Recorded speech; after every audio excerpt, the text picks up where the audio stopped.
Scientific inquiry is the second component under cognitive development and general knowledge of the Florida Early Learning and Development Standards for 4-year-olds. We know that children are natural investigators. They deepen their understanding of concepts over time and with a variety of experiences. There are 5 areas in the standards that are considered a part of scientific inquiry.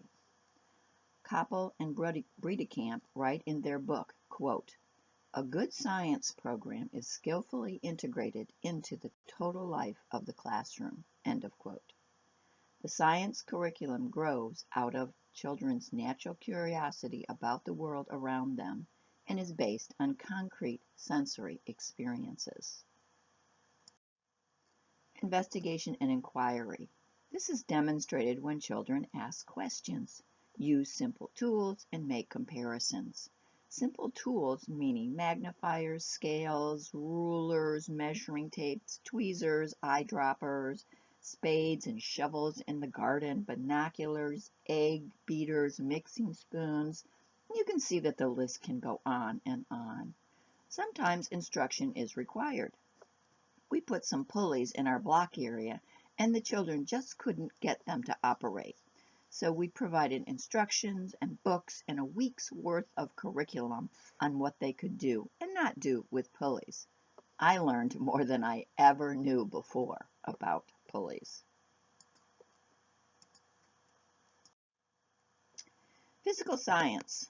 Children are naturally curious and like to explore everything around them. Through simple experimentation and play every day with natural and recycled materials, children begin to learn about the properties of various items in their environment. Life sciences. Life science encompasses 3 areas: growth and the change of living things, characteristics of living things, the 5 senses. Children quickly grasp that they are changing.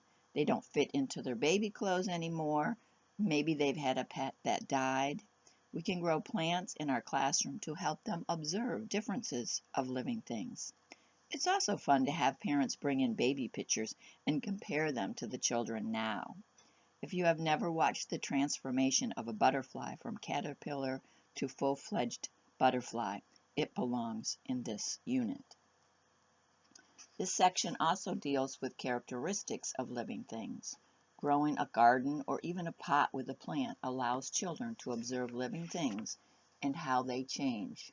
We grew vegetables in a garden. Parents had no idea that radishes grow most anywhere. Of course, these experiences should include all of the senses to make the experience more valuable. Cooking experiences where we taste, touch, smell, and feel are valuable as are discovery boxes. Smelling jars, touch boxes, even Braille books help our children understand more and have fun. Earth and science. Personally, this is one of my favorites. We begin with weather conditions. Some teachers include weather in their circle time on a daily basis. Having a thermometer and reading the temperature every day is also a great science project. We will see how it can also turn into a math experience in our next module. This category also has to do with natural elements, rocks and twigs and leaves and seashells. Going on a rock hunt is a memorial event for teachers and students. This may be how the whole pet rock phenomenon got started. Many children become quite possessive of the rock that they've collected. Playing with sand in our water table is also a part of this category. Using natural elements in our creative activities can also bring about a plethora of activities. Once you begin to incorporate natural elements into your curriculum, you will become addicted. Our last category, environmental awareness. Many of us use recycling as a topic for this category.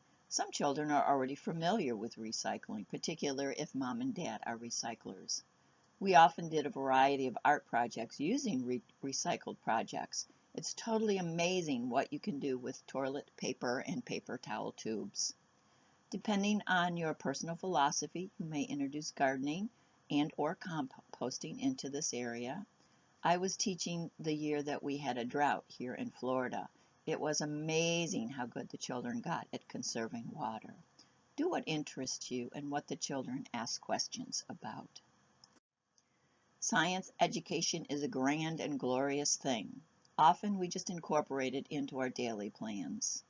As we move toward more accountability and standardized testing, we need to understand, though, what constitutes science.